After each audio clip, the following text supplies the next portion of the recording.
মায়া বন বিহারিণী হরিণী গহন স্বপন সঞ্চারিণী, কেন তারে ধরিবারে করিপন অকারণ মায়া বন বিহারিণী।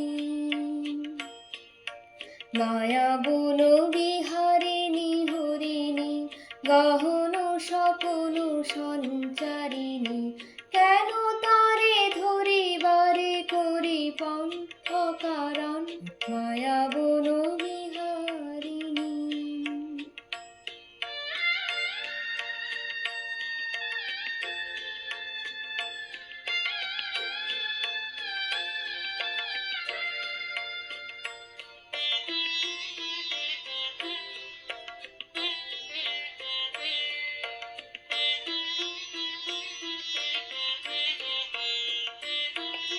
থাক থাক নিজ